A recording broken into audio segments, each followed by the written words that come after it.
அஸ்ஸலாமு அலைக்கும் welcome to சசாஸ் kitchen. இன்றைக்கி நம்ம ரிங் ஸ்வீட் பண்ண போகிறோம். இதுக்கு தேவையான பொருட்கள் என்னென்னு பார்த்துடலாம். ஒரு 300 கிராம் சுகர் எடுத்திருக்கேன் சுகர் சிரப் பண்ணுறதுக்கு. ஒரு சிட்டிகை உப்பு, கொஞ்சம் குங்குமப்பூ எடுத்திருக்கேன், இது ஆப்ஷனல் தான். 100 கிராம் எண்ணெய், அப்புறம் பொரிக்கிறதுக்கு எண்ணெய் தேவைப்படும். கொஞ்சம் லெமன் ஜூஸ், 3 ஏலக்காய் கொஞ்சம் எடுத்திருக்கேன். இது எல்லாமே பார்த்திங்கன்னா அரை கிலோ மைதாக்கான அளவு தான். இது இன்றைக்கி நான் மைதா மாவு தான் யூஸ் பண்ணுறேன். நீங்கள் வேணால் கோதுமை மாவு கூட யூஸ் பண்ணிக்கலாம்.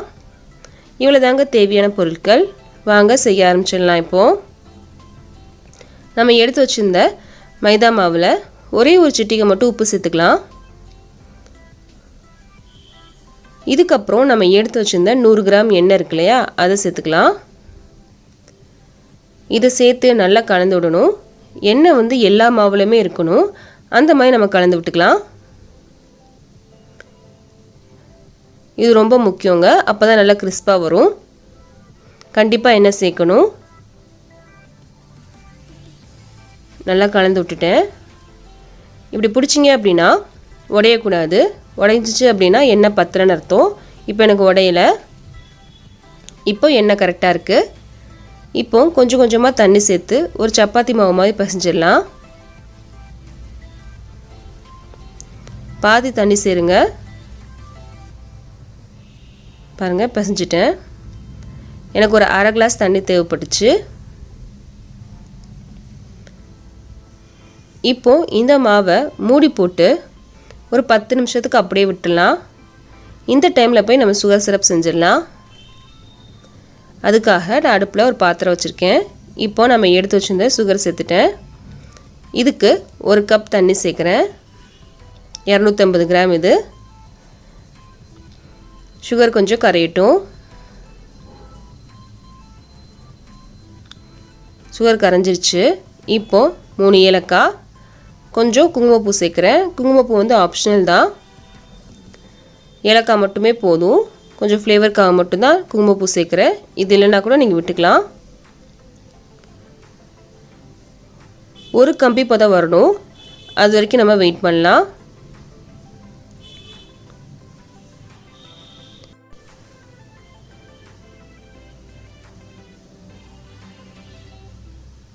ஒரு கம்பி பதம் வந்துருச்சு.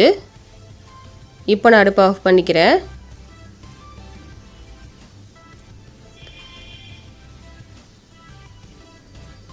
இப்போது கொஞ்சம் லெமன் ஜூஸ் சேர்த்துக்கிறேன். கிறிஸ்டல் ஆகாமல் இருக்கிறதுக்காக மட்டும்தான். அப்படியே இருக்கும்.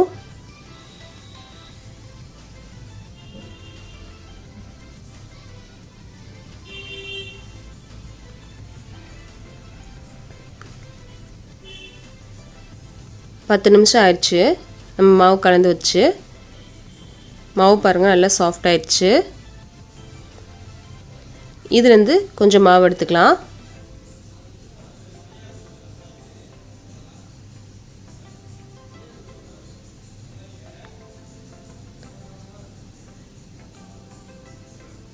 ஒரு போர்டு மேலே கொஞ்சம் மாவு எடுத்திருக்கேன். இது கொஞ்சம் மாவு தெளிச்சிட்டு நல்லா திரட்டிடலாம். நல்லா மெலிசாக திரட்டணும். நீல வாக்கில் திரட்டுங்க. நீல வாக்கில் மெலிசாக திரட்டணும். இங்கே பாருங்கள், நல்லா திரட்டிட்டேன். இதை ஒரு ரெக்டாங்கிளாக நம்ம கட் பண்ணிக்கலாம்.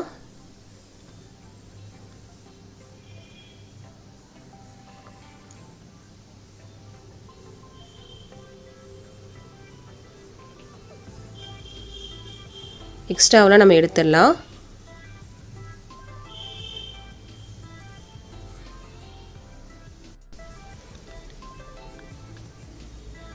நான் ஒரு பீஸா கட்டர் எடுத்திருக்கேன். உங்கள்கிட்ட இது இல்லைன்னா கூட பரவாயில்ல தான், கத்தியால் கூட இந்த மாதிரி கட் பண்ணிக்கலாம்.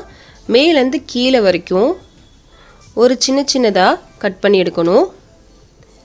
நேராக இருக்கணும் கூட அவசியம் இல்லைங்க. நேராக இருந்தால் ஓகே தான், பட் ஆனால் நேராக இல்லைனா கூட பரவாயில்ல தான். ஆனால் சின்ன சின்னதாக இருக்கணும். நம்ம கட் பண்ணுறது சின்ன சின்னதாக இருக்கணும். மேலேருந்து கீழே வரைக்கும் கட் பண்ணியிருக்கணும்.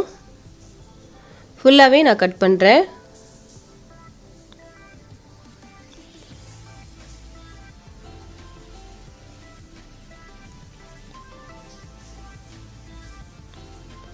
இப்போ கட் பண்ணிட்டோம். இப்போ இது ரெண்டும் பாதியாக பிரிச்சிடலாம். பாதியாக பிரிச்சுட்டு மேலே இருக்கு இல்லையா அதை மட்டும் இந்த மாதிரி ஜாயின் பண்ணிடலாம். ஜாயின் பண்ணி நல்லா ப்ரெஸ் பண்ணிடலாம்.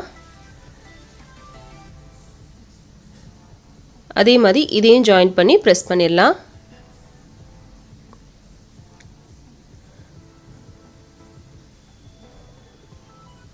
இப்போ நமக்கு 2 கிடச்சிருக்கு. இப்போது ஒன்று எடுக்கிறேன். கீழ் பகுதி இருக்கு இல்லையா அதையும் இந்த மாதிரி ப்ரெஸ் பண்ணி ஜாயின் பண்ணிடலாம். நல்லா ப்ரெஸ் பண்ணணும்.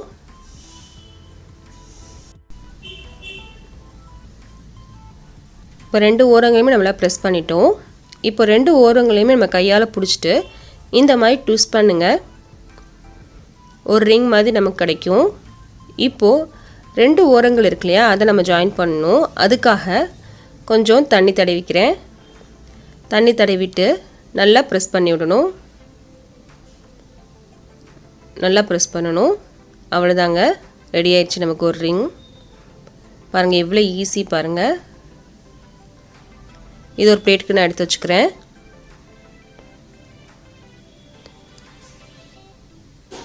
இன்னொன்று உங்களுக்கு செஞ்சு காமிக்கிறேன். இதில் மேலே மட்டும் தான் நம்ம ப்ரெஸ் பண்ணியிருக்கோம். இப்போ கீழே ப்ரெஸ் பண்ணிடலாம்.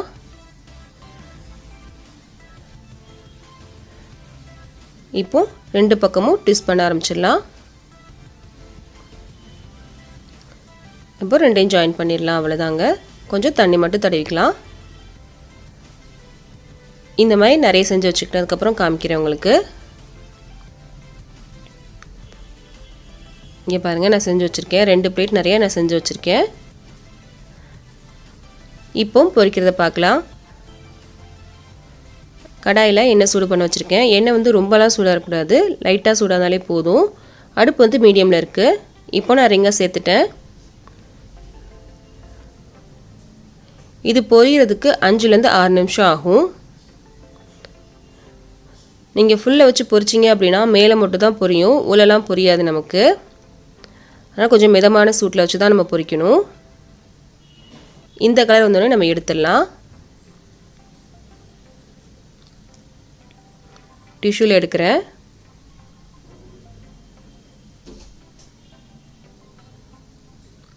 இப்போது அடுத்தது பொரிச்சிடலாம்.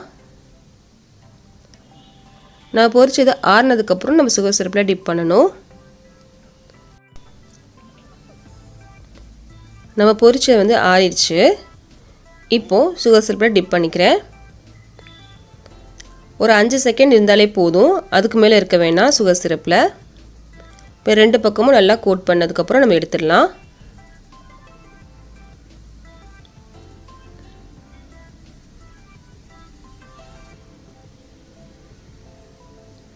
எல்லா பக்கமும் சுகர் சிரப் இருக்கணும். இப்போ எடுத்துடலாம். எக்ஸ்ட்ராஸ்லாம் அதிலே வளைஞ்சதுக்கப்புறம் நம்ம எடுத்துடலாம்.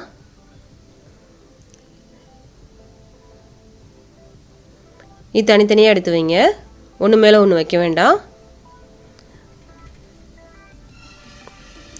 இந்த மாதிரி எல்லாத்தையும் பொரித்து டிப் பண்ணதுக்கப்புறம் காமிக்கிறேன். எல்லாத்தையும் நான் பொரித்து சுகர் சிரப்பில் டிப் பண்ணி எடுத்து வச்சுருக்கேன். பாருங்கள் எவ்வளோ சூப்பராக இருக்குது பாருங்கள். இந்த வீடியோ உங்களுக்கு கண்டிப்பாக பிடிச்சிருக்குன்னு நம்புகிறேன். இந்த வீடியோ உங்களுக்கு பிடிச்சிருந்துச்சு அப்படின்னா கண்டிப்பாக லைக் பண்ணுங்கள், ஷேர் பண்ணுங்கள், கமெண்ட் பண்ணுங்கள். மறக்காமல் இந்த சேனலை சப்ஸ்கிரைப் பண்ணுங்கள். பக்கத்தில் இருக்க பெல் பட்டனையும் கிளிக் பண்ணுங்கள். அப்போ தான் நான் ஒரு வீடியோ போட்டோன்னே உங்களுக்கு ஒரு நோட்டிஃபிகேஷன் வந்துடும். என்னோடய வீடியோவை நீங்கள் மிஸ் பண்ணாமல் பார்க்கலாம்.